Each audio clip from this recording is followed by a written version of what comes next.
Bandar port నుంచే జరిగాయి. Portuguese నుంచి విదేశాల వరకు మన బందర్లో జరిగాయి. జనసేన ప్రభుత్వం వచ్చి ఏదైతే బందర్ వైభవం ఉందో ఆ వైభవాన్ని విడిచిపెడతాను, ఆ వైభవాన్ని తీసుకొస్తాం. రైతులకి నేను హామీ ఇస్తున్నాను, అడ్డగోలుగా మీ భూముల్ని ఎవరు దోస్తా ఉంటే నా ప్రాణాలు మీకు అడ్డంగా పెట్టేస్తాను. మీ భూములు ఎవరు దోచుకోనివ్వను.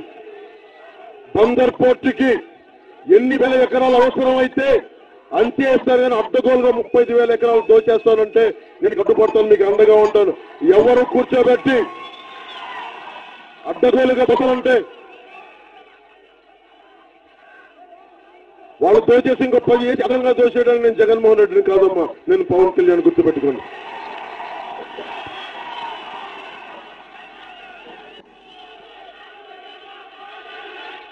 పెడల, మచిలీపట్నం, కృష్ణా జిల్లా అంటే ముఖ్యమంత్రి గారికి విజయవాడ గుర్తొస్తుంది, కొత్త అమరావతి గుర్తొస్తుంది. కానీ బందర్ అనే ఒక గొప్ప ప్రాంతం, ఒకప్పుడు బలమైన నగరం. ఇక్కడి నుంచి వర్తక వ్యాపారాలు జరిగినాయి విదేశాలకు దాకా, అని పట్టించుకోవడం మానేశారు. బందర్ నగరం నుంచి ఎక్కడికైనా జనాభా పెరుగుతూ ఉంటుంది, బందర్ నగరం నుంచే జనాభా క్షీణించిపోతా ఉంది. అంటే వ్యాపారాలు లేవు, ఉపాధి అవకాశాలు లేవు.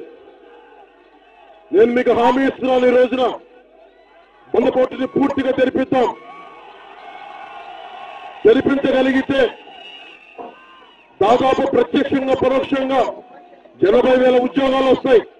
నేను మొన్న రాజమండ్రి సభలో చెప్పాను, 10 లక్షల ఉద్యోగాలు ఎలా చేయగలమని అడిగితే